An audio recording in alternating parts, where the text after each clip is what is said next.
Top 10 Most Legendary Road Bikes. Aesthetics alone, technological advancements, the reputation of the riders who rode them, or a combination of all four makes these bikes legendary. Still, it's undeniable that they had an indelible impact on the hearts and minds of their era's audience. There are arguably as many arguments for and against including any one road bike in a top 10 list of legendary models. A while back, we gave you a list of the 10 most incredible mountain bikes ever made. Now, we do the same for road bikes. Number 1. The legendary Legnano de Gino Bartali. To begin, we go back to the time of the first cyclist before the Second World War, and the Milanese Legnano was without a doubt the brand of bicycle that defined that time. Not only Bartali raced with it before starting his own. Copy, Alfredo Binda, Learco Guerra. It was the first bike to have Campagnolo's Corsa rear derailleur. This made it possible to change gears without getting off the bike and taking the rear wheel off. Yes, it was controlled by two levers on the top chainstay, and you had to pedal backward to do it. Still, it was a huge step forward and a huge advantage for Italian riders. Today, the brand lives on in low-cost models, but it is not even a pale version of what it used to be. Number 2, the classic Bianchi a Fausto Coppi.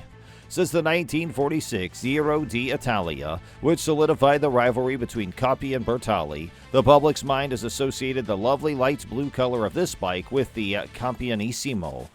This relationship has been in place since that race, and if you've ever looked at this photo, do you need me to elaborate further? Because it is still one of the greatest cycling races ever held, the answer is probably not. Only one person was behind the wheel. His shirt is pristine white, just like the clouds above. He was famous under the name Fausto Coppi. A commentator by the name of Mario Ferretti summed it up well in a term he used for the annals of history. With automobiles like the Ultra XR4, the brand is still at the top. Number 3, the Mercs by himself. The greatest rider of all time was obviously ineligible for consideration in this roundup. Even more so considering the fact that Eddie Merckx was already so well known at the time that he didn't have to wait until he had retired from racing to establish his brand. During the 1970s, when he was at the pinnacle of his fame, he had them manufactured in Italy by the business De Rosa. The company emblazoned the head tube with his name and even a picture of himself. That was probably the first time in a lot of people's lives that something significant took place like that. Later in the 1980s, he began his own firm with the assistance of Ugo de Rosa, but after that he was completely on his own. The one that is displayed above, which he used to compete in the hour record in Mexico City in 1972, is probably the one that people remember the best. Number 4, Greg LeMond's revolutionary Chrono Bottecchia.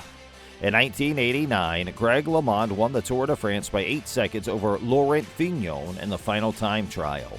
And he probably wouldn't have done it if it hadn't been for his Italian-made Bottecchia bike, which had a feature that made the rest of the group laugh at first and then get scared. We're talking about the horns, which are what we call time trial or triathlon handlebars today. But the geometry of the frame, with its top tube that sloped down, also helped the American win. If there was ever a bike that changed the history of professional cycling all by itself, this is it. Number 5, Graham Obrey's Bizarre Old Faithful. And now we're in the middle of the 1990s, a time full of strange and crazy ideas. Okay, maybe Scotsman Obrey's bike, which he built by hand in his garage using parts from a washing machine, came to be called a road bike because it has never been seen outside of a velodrome. With handlebars that closed together, even a small bump could be fatal. But we couldn't ignore this little piece of history that turned up on the TVs of half the world with its egg position, as it was called in Spain, and that started the fever for the hour record. Since it came out, it has been beaten 7 times in just 3 years.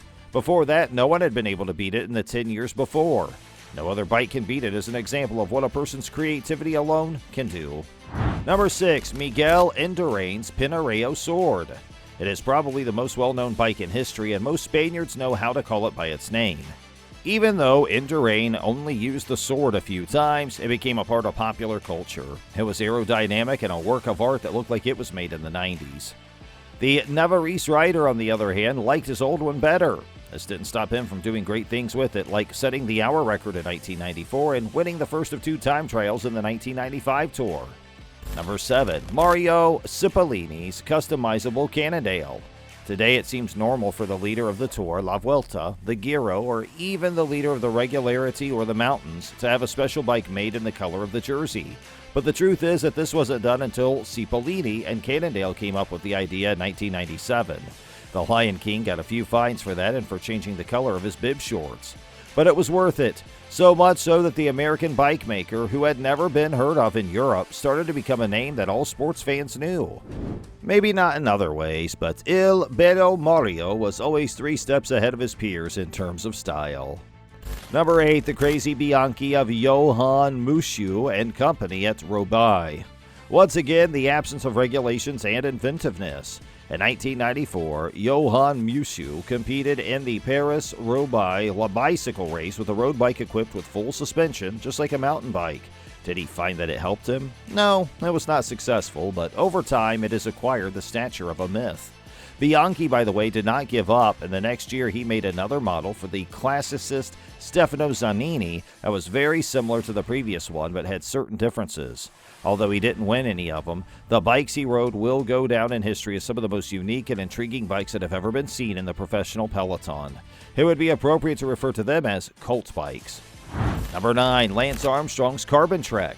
Even though carbon bikes were already a highly popular choice by the year 1999, someone still needed to break the mold and become the first rider to win the yellow jersey in Paris using one.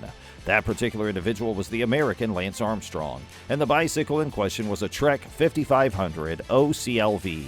We found out afterward that the Texan's accomplishment was only possible through the use of performance-enhancing drugs, but that in no way takes away from the overall appeal of this bike. He won all 7 of the Tour de France victories for which he has been disqualified on a Trek carbon bike.